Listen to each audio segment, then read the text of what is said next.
بسم اللہ الرحمن الرحیم۔ ناظرین السلام علیکم ورحمۃ اللہ وبرکاتہ۔ ڈاکٹر صاحب ایک اور سوال لے کر آپ کے پاس حاضر ہوئے ہیں۔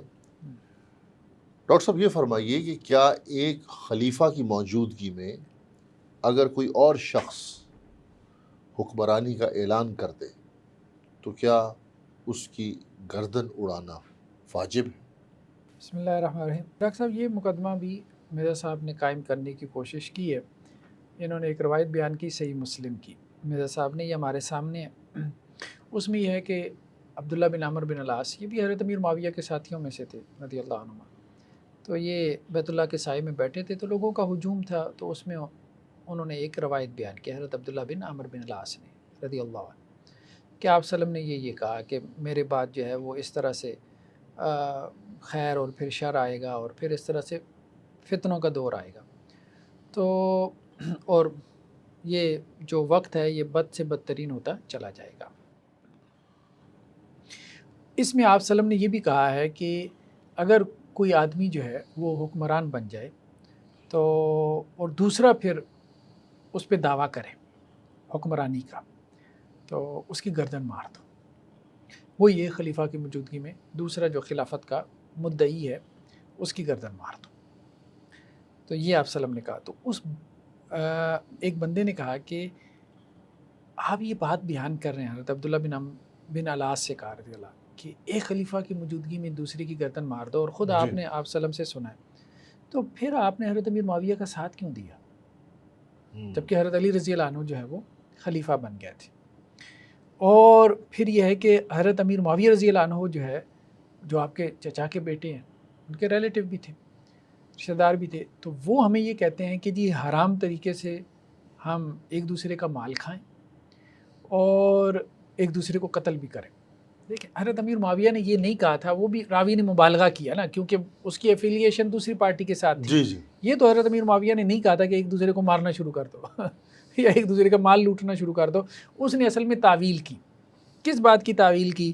کہ حضرت امیر معاویہ رضی اللہ عنہ جو حضرت علی رضی اللہ عنہ سے جنگ کے لیے نکلے ہیں، ٹھیک ہے، جیسے اب یہاں پہ یہ بات آ گئی ہے اگلے پیج پہ کہ حضرت امیر معاویہ رضی اللہ عنہ جو جنگ کے لیے نکلے حضرت علی، تو وہ ایک طرح سے کہہ رہے ہیں کہ مسلمانوں کو قتل کرو، اور دوسرا یہ ہے کہ اب اس کے لیے وہ کیا کر رہے ہیں کہ مال جو خرچ کر رہے ہیں اپنے لشکر کے اوپر، تو وہ بھی گویا کہ باطل طریقے سے، جب ایک غلط کام کرنے جا رہے ہیں تو باطل طریقے سے مال فنڈنگ کے بغیر تو ظاہر بات ہے لشکر کشی نہیں ہوگی، جنگ نہیں ہوگی، تو ان کو سپاہیوں کو تنخواہیں بھی دینی پڑے گی، تو باطل طریقے سے مال بھی کھا رہے ہیں اور باطل طریقے سے جو ہے وہ مسلمانوں کو قتل بھی کر رہے ہیں۔ یہ اس نے ایک مقدمہ بنایا۔ بیسیکلی مسئلہ کیا تھا کہ وہ حضرت علی رضی اللہ عنہ سے قصاص عثمان کے مطالبے کے لیے نکلے تھے، تو یہ بات اس نے کی۔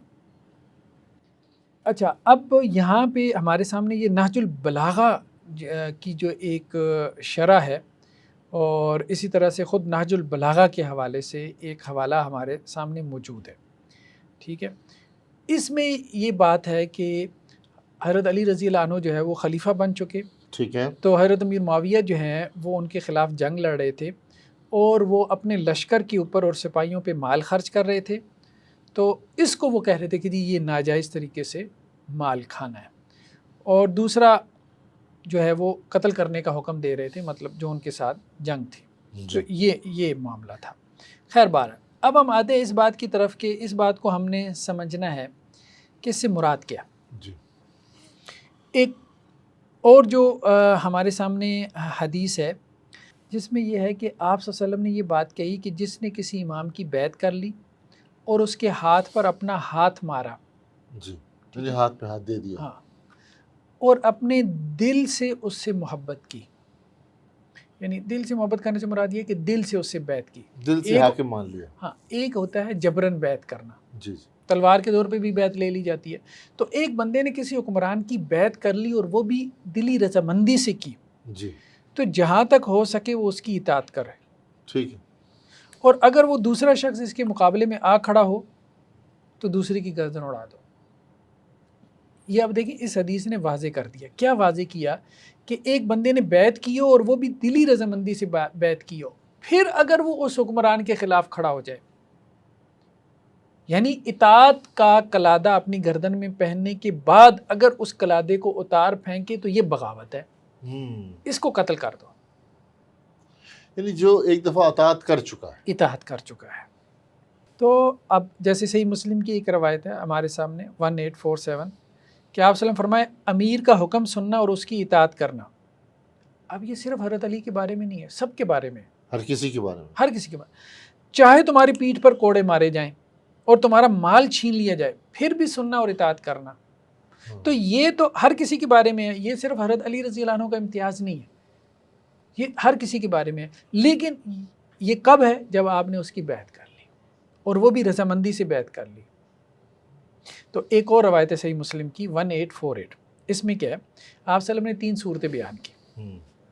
ایک تو آپ صلی اللہ علیہ وسلم فرمایا کہ دیکھو جو تو نکل گیا نا اطاعت سے، وفارق الجماع، جماعت سے علیحدہ ہو گیا، من خرج من الطاعہ، اب اطاعت سے کون نکلا؟ جو پہلے اطاعت میں داخل ہوا، ایسے ہی جس نے پہلے بیعت کی وہی بیعت سے نکلے گا۔ تو جو بیعت کر کے نکل گیا اور جماعت سے علیحدہ ہو گیا تو وہ جاہلیت کی موت مرا۔ اچھا، یعنی ایک دفعہ ایک شخص نے کسی دوسرے ایک مسلمان حکمران کی بیعت کر لی رضامندی سے، رضامندی سے، اب وہ بیعت توڑے گا، اس کی گردن اڑا دو، یا وہ باغی ہے یا وہ اگر خلافت کا بھی مدعی ہے تو پھر بھی اس کی گردن اڑا دو، ٹھیک ہے۔ دوسری صورت آپ نے بیان فرمائی ومن قاتل تحت رعیت امیہ یغضب لعصبہ او یدعو الی عصبہ او ینصر عصبہ، کہ ایک آدمی اندھے جھنڈے کے تحت لڑائی کرتا ہے، کیا مطلب؟ عصبیت کے تحت۔ اچھا اچھا، جیسے ہمارے آپ دیکھیں نا اکثر لسانی عصبیت ہے، ایم کیو ایم ہے، اردو سپیکنگ، نان اردو سپیکنگ، ٹھیک ہے، صوبائی عصبیت ہے، پنجابی ہے، بلوچی ہے، وہ بلوچستان میں مار دیتے ہیں پنجابی کو، صرف وہ اس کا شناختی کارڈ آئی ڈی کارڈ دیکھ۔ تو اس طرح سے مختلف عصبیتیں، قبائلی عصبیتیں ہوتی ہیں، خاندانی ہوتی ہیں، لسانی ہو سکتی ہیں، مسلکی بھی ہو سکتی ہیں۔ شیعہ سنی میں بہت دفعہ ہم دیکھتے ہیں 80s میں جا کے قتل و غارت ہمیں نظر آتی ہے، تو یہ اندھے جھنڈے کے تحت لڑائی ہے۔ تو آپ صلی اللہ علیہ وسلم فرمایا کہ جو اندھے جھنڈے کے تحت جو ہے وہ لڑائی کرتا ہے، عصبیت کی لڑائی، کسی بھی قسم کی عصبیت ہو، ٹھیک ہے، تو اگر وہ قتل ہو جائے تو یہ بھی جاہلیت کا مقتول ہے، تو یہ جاہلیت کا مقتول ہے یہ، ٹھیک ہے، کوئی شہید وعید نہیں ہے۔ اور تیسرا کیا ہے کہ جو میری امت پہ نکلا یضرب برہا و فاجرہا، فاسق و فاجر میں اور نیکوکار میں فرق نہیں کرتا، سب کو ایک لاٹھی سے آنک رہا ہے، سب کے اوپر ظلم و ستم اس نے روا رکھا ہوا ہے، ٹھیک ہے، تو اس کا بھی مجھ سے کوئی تعلق نہیں اور میرا اس سے کوئی تعلق نہیں۔ تو یہ 3 صورتیں، تو حضرت امیر معاویہ رضی اللہ عنہ کا معاملہ تو ان تینوں میں سے نہیں تھا، ظاہر ہے، ٹھیک ہے۔ تو یہ اس سے آپ صلی اللہ علیہ وسلم نے منع کیا۔ تو اس لیے کہنے کا مقصد یہ ہے کہ حضرت امیر معاویہ رضی اللہ عنہ نے اور جو اہل شام تھے ان سب نے بیعت نہیں کی تھی، ہم اس پہ گفتگو کر چکے ہیں۔ حضرت علی رضی اللہ عنہ کی خلافت پہ کنسنسس نہیں ہوا تھا، اتفاق اور ایگریمنٹ، اجماع نہیں ہوا تھا، ٹھیک ہے۔ ادھر جو حجاز میں جو ہے وہ موجود تھے، تو پیرالل یہاں پہ اب آپ دیکھیں نا، جیسے آج مسلمانوں کی کوئی 60 کے قریب سٹیٹس ہیں، اب ایک اٹھے اور کہے کہ جی باقی سارے میری بیعت کرو، میں خلیفہ ہوں، میں خلیفہ ہوں، نہیں، ایسا تو بنو امیہ کے دور میں نہیں ہوا، بنو عباس کے دور میں نہیں ہوا، عثمانیوں کے دور میں نہیں ہوا۔ اب آپ دیکھیں نا، بنو عباس یہاں پہ تھے، تو پیرالل اندلس کے اندر اسپین میں بنو امیہ نے اپنی حکومت قائم کر لی، اسی طرح عثمانی ترکی میں تھے، تو مغل جو ہے وہ یہاں انڈیا پہ وہ انڈیپینڈنٹ تھے، ہاں انڈیپینڈنٹ تھے، اور کئی افریقہ کے علاقوں میں رول کر رہے تھے۔ اسی طرح سے کہنے کا مقصد یہ ہے کہ اگر علاقہ ڈیفرنٹ ہو جائے، وہ یہ ہے کہ ایک علاقے میں کنسنسس ہو گیا کہ ہم نے اس کو حکمران مان لیا، ٹھیک ہے، تو اب وہاں پہ کوئی دوسرا حکمرانی کا دعویٰ نہ کرے۔ مثال کے طور پہ پاکستان ہمارا ملک ہے، جی، پاکستان میں کوئی شخص یا کوئی بھی وہ حکمران بن گیا، اب اس کے خلاف کوئی دوسرا شخص بغاوت برپا کر دے تو یہ پھر اس زمرے میں آئے۔ ہاں، یہ نہیں ہے کہ افغانستان میں کوئی بن گیا تو اس نے بھی بغاوت کر دی، نہیں، وہ تو ایک الگ ملک ہے نا، یہی بات ہم کر رہے ہیں۔ تو شام ایک علیحدہ ملک تھا، حضرت امیر معاویہ رضی اللہ عنہ وہاں پر تھے، لیکن اور انہوں نے بیعت ہی نہیں کی تھی۔ مجھے ایک بات بتائیے، کنفیوژن پیدا ہوتا ہے۔ دیکھیں، اہل سنہ والجماعت کے نزدیک سیدنا علی بن ابی طالب ہمارے خلیفہ ہیں، چوتھے خلیفہ ہیں، لیکن اس کے ساتھ ساتھ ہم یہ دیکھتے ہیں کہ مسلمانوں کے ایک بہت بڑے طبقے نے ان کو خلیفہ نہیں مانا۔ نہیں، یہ ہمیں میرے خیال میں اس طرح سے تعبیر نہیں کرنی یا چاہیے، ہم یہ کہیں انہوں نے بیعت نہیں کی، بیعت نہیں کی، ہاں بیعت نہیں کی، اور انہوں نے کہا کہ جی ہم بیعت کے لیے کنڈیشن یہ لگاتے ہیں کہ آپ پہلے کے ساتھ سے پہلے کے ساتھ اچھا چلے میں بیعت ہم کرنا چاہتے ہیں، ہاں یہ انہوں نے کہا۔ یہ زیادہ مناسب ہے۔ دیکھیں مسلمانوں کے ایک بہت بڑے طبقے نے بیعت کی ایک کنڈیشن لگا دی کہ جی آپ قصاص عثمان پہلے لیں، ہم آپ کے لیے آپ کے ہاتھ پہ بیعت کرنے کے لیے تیار ہیں۔ ایک اور طبقہ تھا مسلمانوں کا جنہوں نے مسلمانوں کی آپس کی لڑائی کی وجہ سے دونوں گروہوں سے لا تعلقی کا اظہار کر دیا۔ تو اب اس سے کیا ثابت ہوتا ہے؟ کیا وہ ان کو خلیفہ نہیں مانتے تھے یا وہ ان حالات کی وجہ سے ان سے دور تھے؟ کیا کہیں گے آپ؟ دیکھیں نا، ایک تو آپ کہہ لیں کہ جی خارج کا گروہ تھا جو تو سیدھے سادہ دونوں کو کافر کہتے تھے، وہ تو نکل گیا نا، تکفیری تھے۔ ہاں وہ تو نکل گیا نا۔ باقی یہ تھے میں کہ ان کی بات کر رہا ہوں جو ہمارے اہل سنہ کے علماء تھے، اہل سنہ کے لوگ اہل تھے۔ سنہ میں بھی دیکھیں بات یہ ہے کہ لوگ دونوں طرف موجود تھے، یہ کہہ سکتے ہیں میجورٹی حضرت علی رضی اللہ عنہ کے ساتھ تھی، اچھا تو اس لیے اہل علم کا کہنا یہ ہے کہ وہ زیادہ حق پہ تھے کیونکہ میجورٹی ان کے ساتھ تھی۔ باقی یہ ہے کہ دوسری طرف بھی کبار صحابہ تھے، بہت سے صحابہ ایسے تھے جو حضرت امیر معاویہ رضی اللہ عنہ کے حق میں نہیں تھے، لیکن انہوں نے حضرت علی رضی اللہ عنہ کی بھی بیعت نہیں کی۔ اس میں ہم تفصیل سے گفتگو کر چکے ہیں، اس لیے بیعت نہیں کی، وہ یہ کہتے تھے کہ ان کا مطالبہ صحیح ہے۔ تو ہم یہی کہہ رہے ہیں کہ جس کے اوپر کنسنسس ہو جائے یا جس کی آپ نے اطاعت کر لی ہے یا جس کے علاقے میں آپ موجود ہیں، ٹھیک ہے، تو وہاں اگر آپ بغاوت کھڑی کریں گے اور خلافت کا دعویٰ کریں گے یا خلافت سے مراد حکومت، ہاں تو پھر اس کے بارے میں کہا گیا کہ جی اس کو مار دو کیونکہ اس سے سیاسی انتشار پھیلے گا۔ اچھا ایک اور روایت ہمارے سامنے صحیح مسلم کی ہے، یہ بڑی انٹرسٹنگ روایت ہے، خاص طور پہ مرزا صاحب تو کہتے ہیں نا جی حدیثیں چھپانی نہیں چاہیے، پتہ نہیں علماء جو ہے وہ یہ حدیثیں چھپاتے کیوں ہیں۔ یہ روایت کبھی آپ نے نہیں سنی ہوگی مرزا صاحب سے، مجھے نہیں لگتا۔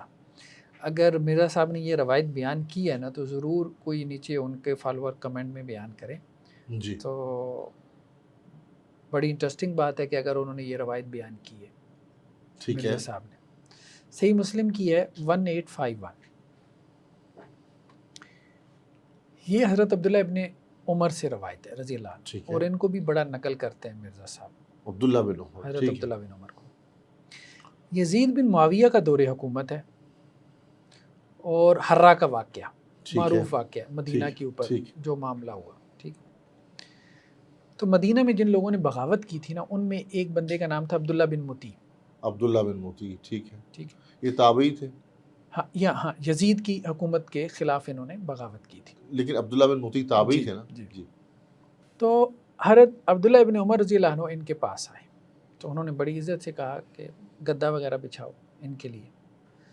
تو حضرت عبداللہ بن عمر نے کہا بھائی دیکھو بات یہ میں تمہارے پاس بیٹھنے نہیں آیا، تمہیں ایک حدیث سنانے آیا کہ رسول اللہ صلی اللہ علیہ وسلم سے میں نے سنا ہے، آپ صلی اللہ علیہ وسلم فرمایا کہ جس شخص نے مسلمانوں کے حکمران کی اطاعت سے ہاتھ کھینچا وہ قیامت کے دن اللہ تعالیٰ کے سامنے اس حال میں حاضر ہوگا کہ اس کے پاس کوئی دلیل نہیں ہوگی، یعنی جو حکمران جیسا بھی ہے ایک دفعہ وہ بن گیا نا تو اب اس کی اطاعت سے ہاتھ نہ کھینچو، یہ بغاوت نہ کرو۔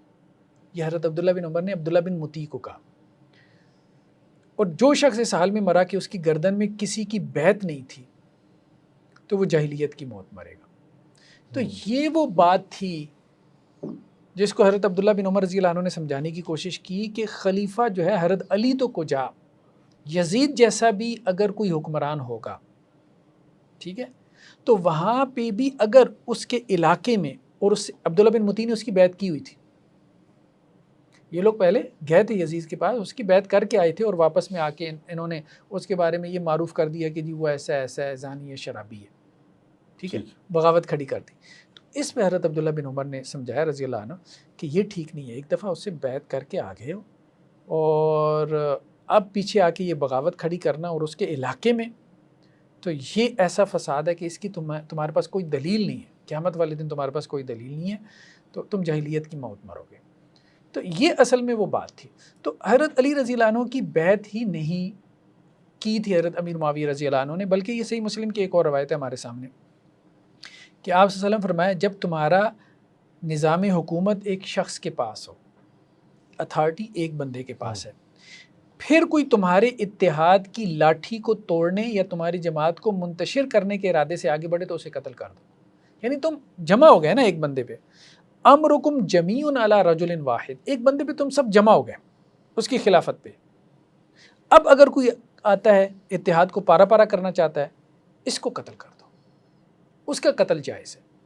تو بیسیکلی یہ ہے کہ ایک خلیفہ کی موجودگی میں دوسری خلیفہ, تو مراد یہ ہے کہ اسی علاقے میں جی جو خلافت کا دعوے دار. خلیفہ سے مراد ہمارا حکمران ہو گیا. اچھا, سب سے اہم بات ڈاکٹر صاحب یہ ہے, سب سے اہم بات یہ ہے کہ حضرت امیر معاویہ رضی اللہ عنہ نے خلافت کا دعویٰ ہی نہیں کیا. ہاں یہ بات بھی ہے. انہوں نے خلافت کا دعویٰ کیا ہی نہیں تھا.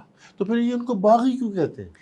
خلافت کا دعویٰ نہیں کیا تھا. اصل میں دیکھیں بات یہ ہے, یہ امام ابن تیمیہ رحمۃ اللہ علیہ نے اس پہ تفصیلی بحث کی ہے, یہ ہم ان کا پیج آپ کو دکھا رہے ہیں, تو یہ لمبا چوڑا ہو جائے گا کافی ہمارا ایپیسوڈ. مختصراً بتائیے. اس میں یہ ہے کہ نیکسٹ پیج میں جیسے امام ابن تیمیہ کہتے ہیں کہ لم یدعی الخلافہ, حضرت امیر معاویہ نے خلافت کا دعویٰ نہیں کیا, اور نہ ہی انہوں نے خلافت کے لیے جو ہے وہ کوئی بیعت لی, نہیں لی حضرت امیر معاویہ نے. وہ لوگ دیکھیں اس میں سوری فار انٹرپشن, حضرت علی کے ساتھ جو لوگ تھے انہوں نے تو حضرت علی کی بیعت کی تھی. انہوں نے بیعت کی تھی خلیفہ. اچھا, امیر معاویہ کے ساتھ جو لوگ تھے انہوں نے امیر معاویہ کے ہاتھ پر کوئی بیعت نہیں کی, خلیفہ ہونے کی کوئی بیعت نہیں کی, اور نہ ہی حضرت امیر معاویہ ایک سبسٹیٹیوٹ خلیفہ کے طور پہ تھے, سامنے بھی نہیں آئے.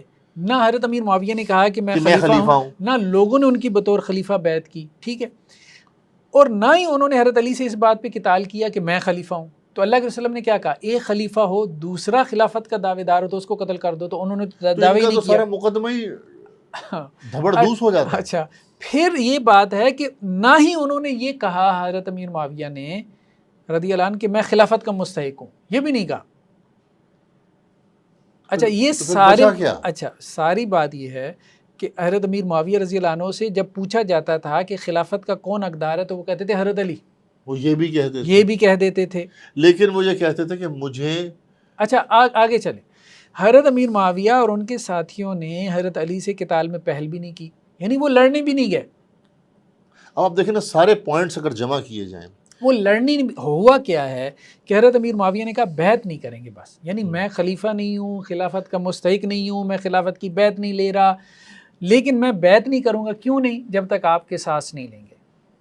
اچھا دیکھیں ڈاکٹر صاحب, مجھے جو بات سمجھ آ رہی ہے نا, دیکھیں خاندانوں میں بھی بعض اوقات ایسا ہو جاتا ہے کہ میں اپنے کسی بھائی سے, کسی رشتہ دار سے بولوں گا جناب میں آپ کے ساتھ, آپ ہی بڑے ہیں خاندان کے, آپ کی ہی بات مانی جائے گی, لیکن میں آپ کے ساتھ شامل اس وقت ہوں گا مجھے کچھ شکایات ہیں وہ آپ دور کریں گے تو پھر میں آپ کے ساتھ شامل ہوں گا. یہ بات تھی. بات یہ ہے کہ حضرت علی رضی اللہ تعالیٰ عنہ نے تو بیعت لی, ان کی بیعت ہوئی, وہ تو خلیفہ ہوئے, باقیوں نے نہ تو خلافت کا دعویٰ کیا, نہ کہا کہ میں خلیفہ ہوں, ان کو خلیفہ نہ مانو, نہ ان کے ساتھیوں نے ان کو خلیفہ مانا. اچھا, نہ انہوں نے یہ کہا کہ وہ خلیفہ غلط بنے ہیں, ان کو خلیفہ نہیں ہونا چاہیے, انہوں نے یہ بھی کہا کہ میں ان کی بیعت کرنے کے لیے بھی تیار ہوں, میں ان کو خلیفہ ماننے کے لیے بھی تیار ہوں. بھئی آپ میرے جو گلہ شکوہ ہے, جو میری شکایات ہیں وہ دور فرمائیں, کیونکہ حضرت عثمان مسلمانوں کے خلیفہ تھے. اور ڈاکٹر صاحب مجھے پلیز یہ بھی بتائیے, یہ بھی دلیل دیا کرتے تھے کہ بیعت رضوان کے موقع پہ جب یہ پتہ چلا کہ سیدنا عثمان شہید کر دیے گئے ہیں تو رسول اللہ صلی اللہ علیہ وسلم نے اس وقت کہا کہ ہم عثمان کے خون کا قصاص لیں گے. تمام چیزوں کے مقابلے میں سیدنا عثمان کے قصاص کو فوقیت دی. تو وہ یہاں سے دلیل پکڑتے تھے. یہ بات درست ہے؟ جی بالکل. وہ کہتے تھے کہ رسول اللہ صلی اللہ علیہ وسلم کی سنت ہے کہ انہوں نے عثمان کے خون کے قصاص کو فوقیت دی ہر چیز کے اوپر. تو آپ تمام چیزوں کو چھوڑ کے سب سے پہلے عثمان کا قصاص لیں رضی اللہ تعالیٰ عنہ. تو یہ ایک اختلاف تھا اور وہ بیعت بھی کرنے کے لیے تیار تھے. اچھا, کچھ صحابی ان حالات سے تنگ آ کے انہوں نے بھی وہ کہہ لے کہ غیر جانبدار ہو گئے. یہ معاملہ تھا. اور نہ ہی انہوں نے لڑائی کی بھی پہل نہیں کی. بلکہ حضرت علی باغی کیسے ہیں؟ حضرت علی رضی اللہ عنہ نے یہ سوچا کہ ان کو میری بیعت کرنی چاہیے, تو حضرت علی رضی اللہ عنہ ان کی طرف گئے. لشکر کشی حضرت علی رضی اللہ عنہ نے کی ہے تاکہ ان سے بیعت لے سکیں. وہ بیعت نہیں کر رہے, تو حضرت علی رضی اللہ عنہ نے بیعت لینے کے لیے ان کی طرف لشکر کشی کی ہے. ہاں, اور پھر جواب میں کیا ہوا, لڑائی ہوئی ہے. تو اب اس سارے معاملے میں ایسا نہیں ہے کہ حضرت علی رضی اللہ عنہ نے خلافت کا دعویٰ کیا اور وہ ان کی خلافت چھیننے کے لیے کھڑے ہو گئے, ایسا کچھ بھی نہیں. تو پھر تو یہ سارے مقدمے کی بنیاد ڈھہ جاتی ہے. جی. کہ وہ باغی تھے، یہ مقدمے کی تو باغی تو بنتے ہی نہیں کسی لحاظ سے، ایسے ہی انہوں نے تو حملہ ہی نہیں کیا.